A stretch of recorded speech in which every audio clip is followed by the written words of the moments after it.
Theology Unplugged.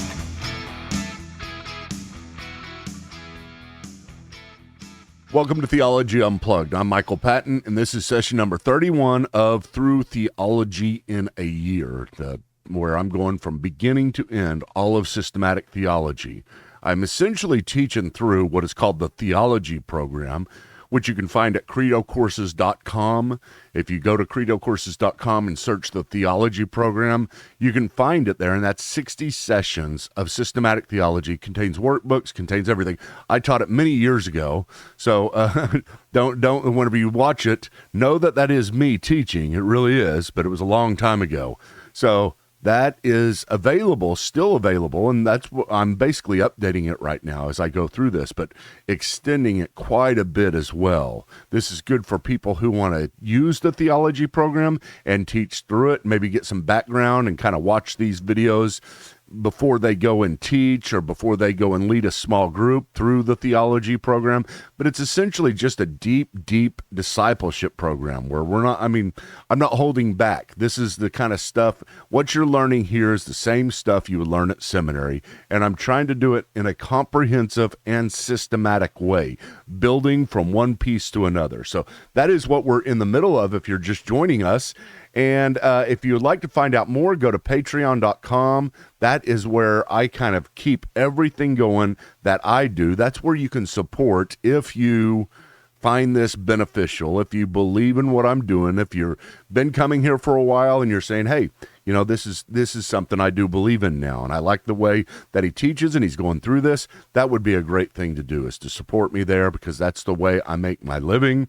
And so you can go there and check it out. You can also go to, like I said, credocourses.com, and that has lots of different courses that I've produced over the years, both myself and with other scholars, full seminary courses that are designed for lay people, not dumbed down at all. You can get Gary Habermas on the resurrection. You can get Doug Grothheis on apologetics. You can get Dan Wallace on textual criticism. These are all the things that whenever I was in seminary, I said, I've got to make these available to everybody. And I've been doing that for 25 years now, or nearly 25 years, trying to do that, and hopefully I've been doing well. But this is another iteration of my calling to make theology accessible. So let's continue. Last time we left off we've been talking about postmodernism for a while. Really, the bigger umbrella right now is still Christian epistemology.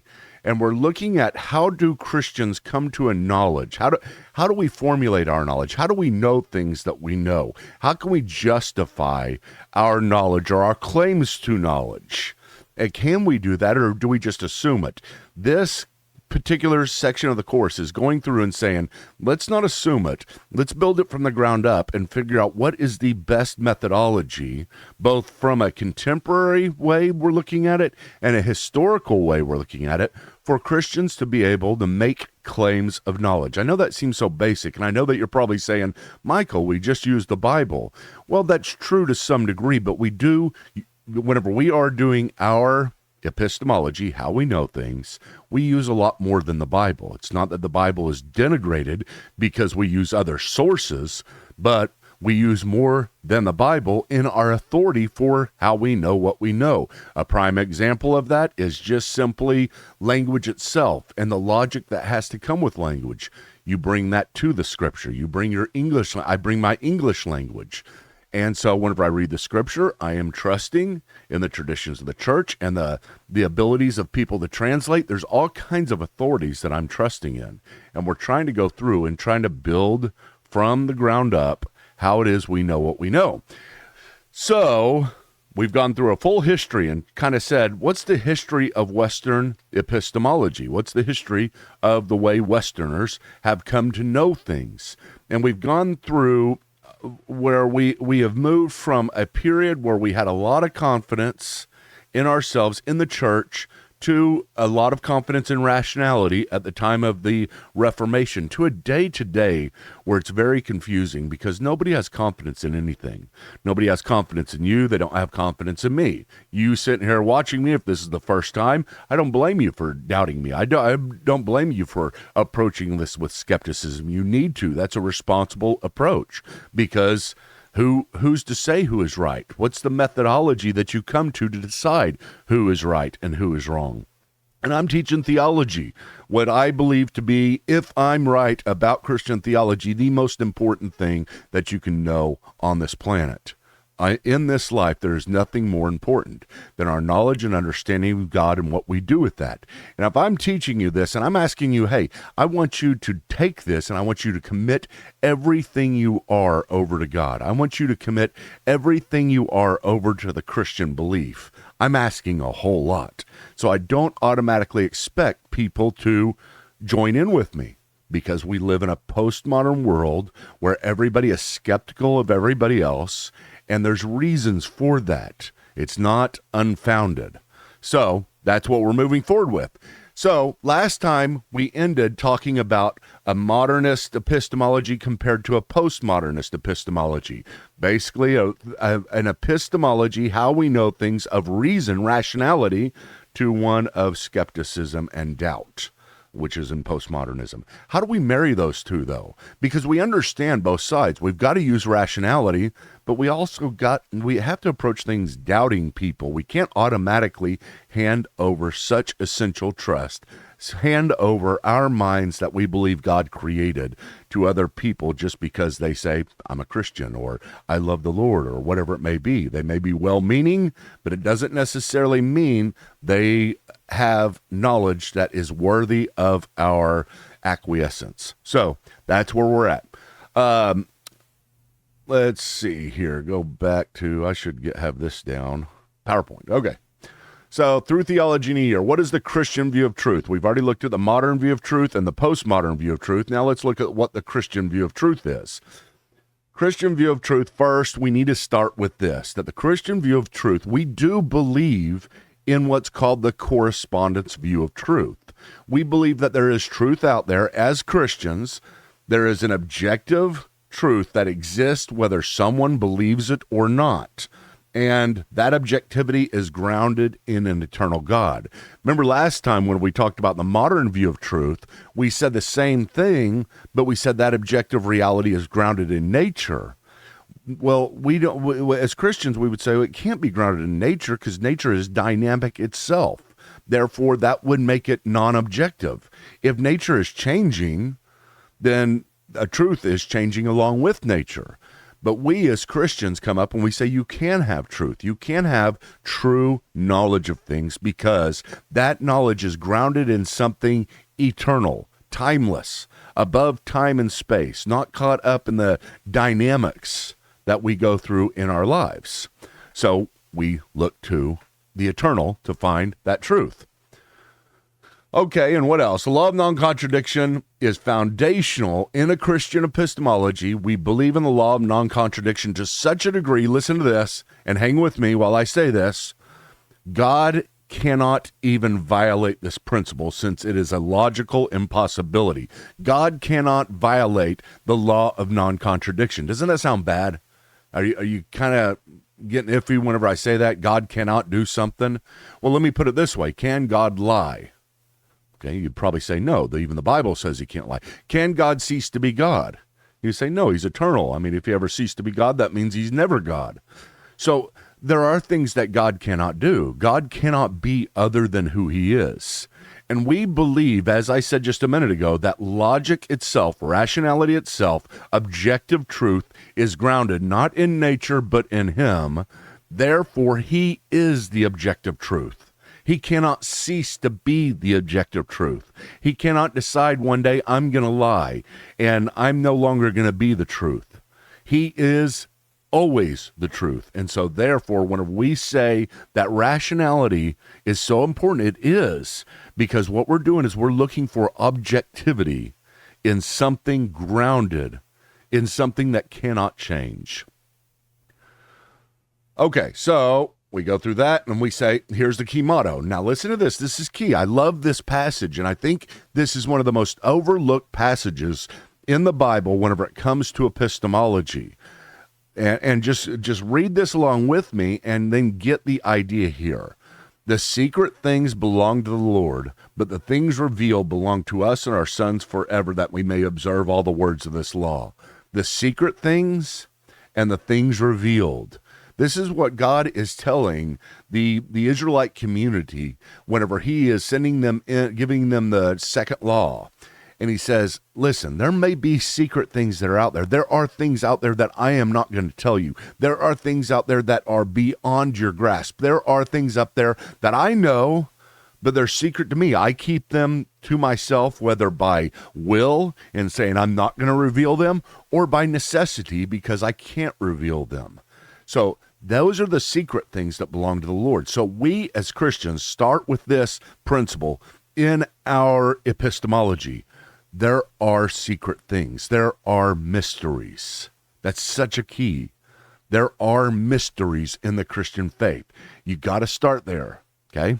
You got to understand how important mystery is to Christian epistemology. But at the same time, so are the things revealed.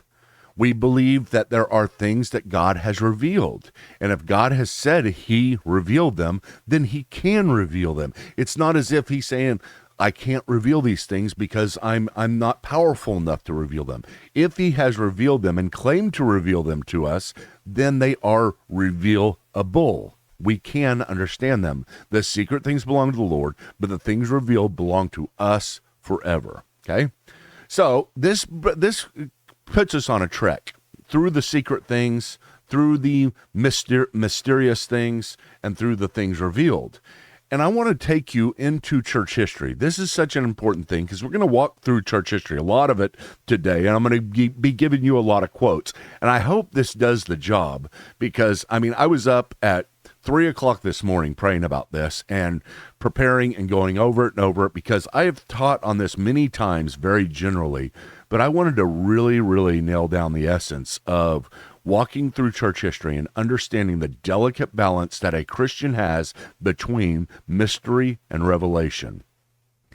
Okay, so if you were to go back and we were to study church history, what we would find is we would find this word called apophatic. Apophatic. Apophatic theology is literally negative theology or a theology of negation. Apophatic theology sees God and much of theology as beyond understanding, therefore beyond definite positive assertions. Finite people such as you and I cannot understand an infinite God, but we can understand what he is not. That is the negative part of it. So he's uncreated, immutable, infinite, immortal. We don't state it positively, we state it negatively. Otherwise, the apophatic theology of the early church, as they thought about revelation and as they worked the Christian faith out, they said there's no way a finite mind. We're in time. We are so limited. And if God is infinite, he is so incredibly far beyond us that we cannot comprehend him.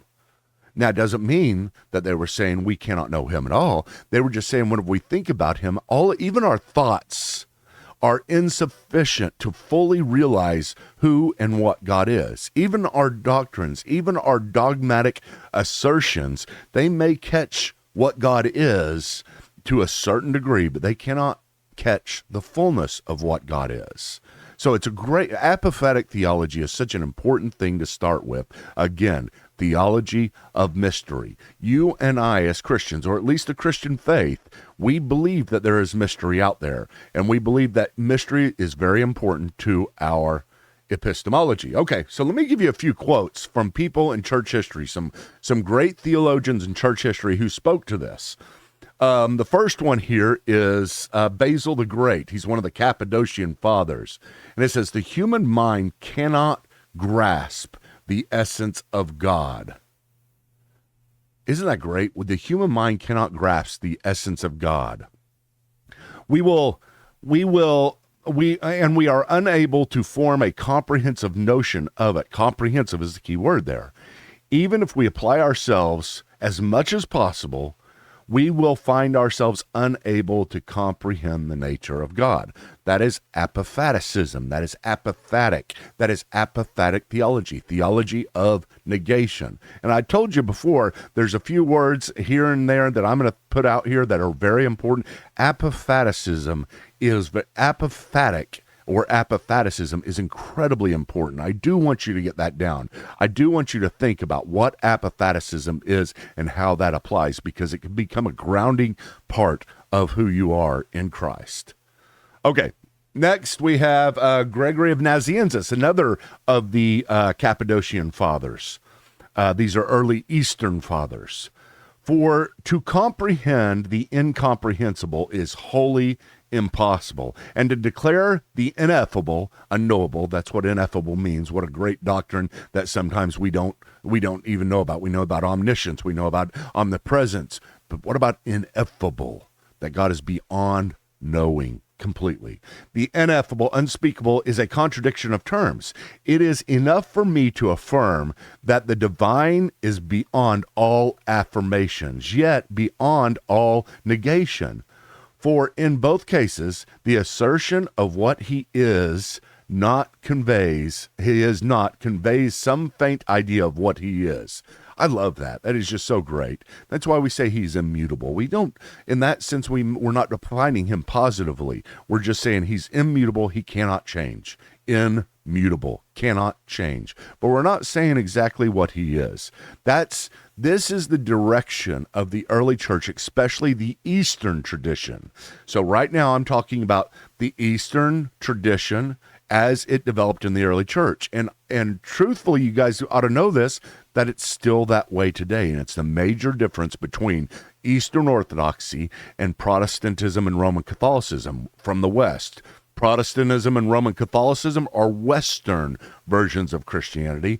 The Eastern Orthodox is an Eastern version of Christianity, and the Eastern Orthodox will always emphasize apophaticism, apophatic theology, theology of mystery, more than they do cataphaticism, or at least generally speaking. Okay, next we go to Pseudo-Dionysius the Areopagite. Now, I don't approve of everything Pseudo-Dionysius says. As a matter of fact, he's Pseudo-Dionysius, not even really Dionysius, but I love reading this. I mean, because it does stretch your mind to a new place. So this is one of my favorite authors, especially lately. I just pick him up and I start reading it. It just blows my mind. But Pseudo-Dionysius says, we pray that we may come to this darkness which is beyond light, and without seeing and without knowing, to see and to know that which is above vision and knowledge, by the very fact of not seeing and not knowing. Isn't that great? We know by the very fact of not seeing and not knowing. For this is truly to see and to know, and to celebrate supersessionally the supersessional, super unknown, and hidden God in a manner beyond knowing. What a great statement. What a great quote. I mean, it's not only beautiful, but it's so beautifully true when we're talking about who God is and the mystery we approach him with. Here's another one from the same guy. The divinest knoweth not God, that which is known through unknowing, because the grasp of all reasoning, I know, hang with it, just you got to read it a few times. By way of the mystical union, we ascend to that which transcends all being and knowledge, and thus, knowing nothing, we reach to that which is beyond all knowledge. Isn't that great? I mean, this is a developed form of apophaticism in the early church. And I'm not saying this is the only place we go, as we'll see, but this is so important for us as Christians to grab a hold of and see as an essential part of not only our history, but the secret things that belong to the Lord. Don't forget. Okay, and then you have St. Augustine. Even St. Augustine, a Western church father, mainly a Western church father, understands this. He says, if you have understood, then what you have understood, it is not God. Isn't that great? If you have understood it and you think you fully get it, it's not God that you're understanding. That's what St. Augustine says. If you were able to understand, you have understood something else instead of God. What a beautiful statement. I mean, it's just incredible stuff. Now, even here's another thing that is really important for you to grab a hold of. There's something called the I was about to say the apokatastasis. That's different, close in the way it sounds, but epictasis. And this is whenever we talk about the progress of the soul towards God. It's a perpetual progress, emphasizing that journey and knowledge of experiencing the infinite one. And this was another kind of development within the I keep on wanting to say that, the Apophatic Theology. And let me give you a quote from that about this. This is Gregory of Nyssa, another one of the three Cappadocian church fathers. He says, for the divine nature, whatever it may be in itself, surpasses the mental concept. We have learned that its essence is ineffable and incomprehensible, and we say that every capacity of our intellects falls short to apprehend it. In other words, this is a development later on that says we will always be striving to attain. That's what that word means, to strive to attain to God, and therefore we will have all eternity to do so. So not only is apophatic theology something that is present and necessary because we're here on the earth and we're limited and we're finite, but we'll always be finite. We'll always be limited. We'll always be learning, if you can put it that way. We'll never comprehend an infinite God. And so I might be teaching this on the new earth. I often say that because that is very much within our Christian tradition. It's not as if you get to heaven or you get to the new earth and all of a sudden we have infinite minds. We still have finite minds, and we still have the glory and the greatness of understanding the mystery of God for all eternity. So what a great passage to look at when we talk about that. Now, I want to turn your attention to its counterpoint, the Cataphatic Theology. Cataphatic Theology, in distinction to Apophatic Theology, is affirmation theology. It is positive theology. Now, we're not going to be able to get into that anymore today because, I mean, there's just so much more to go, so much more to look at in church history. But I wanted you to see this first as we talk about this today. This is key. As a Christian, we believe in the secret things, and you need to have a primary important place in your theology for things that are secret, that God keeps to himself. And I think this is going to help us way a long way. Some people don't like mystery. Some people don't. See, this is the key, and I'll talk about this tomorrow a lot more.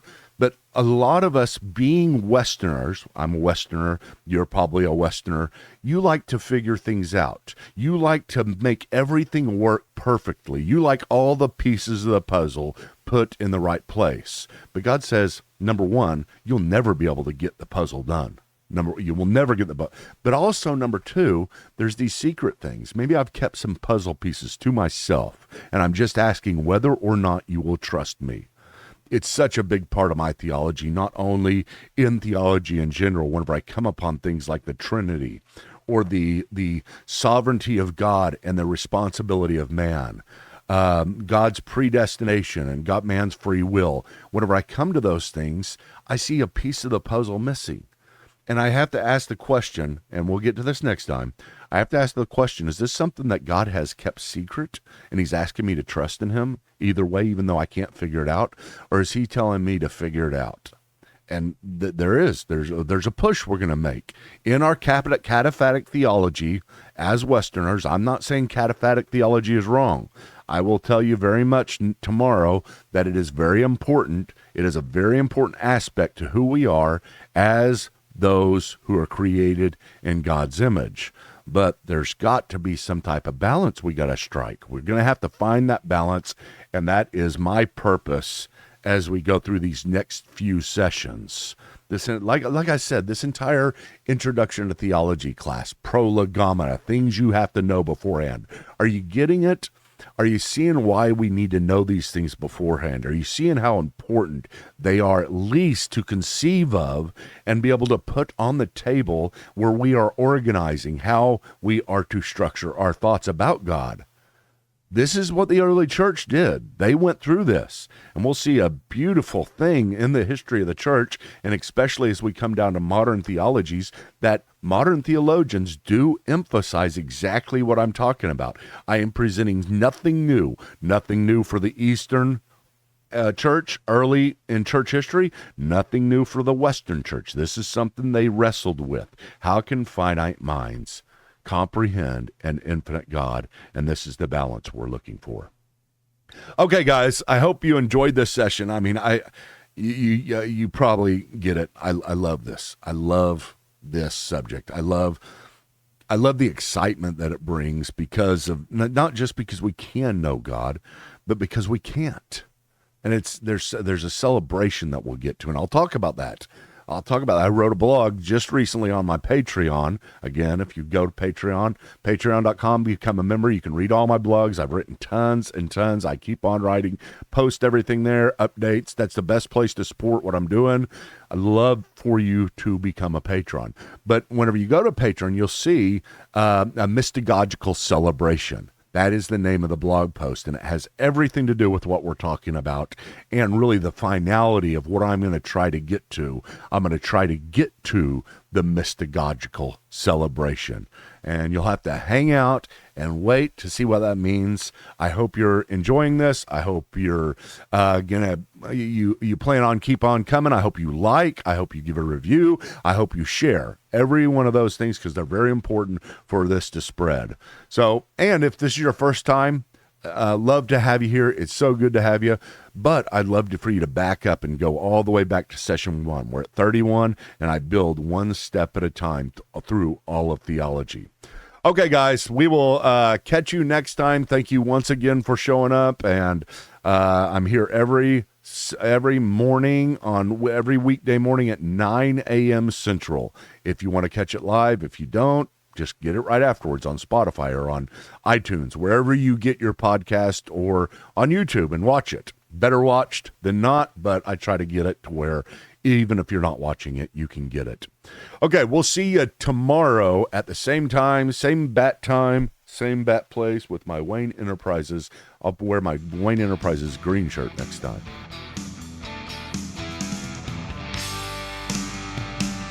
Theology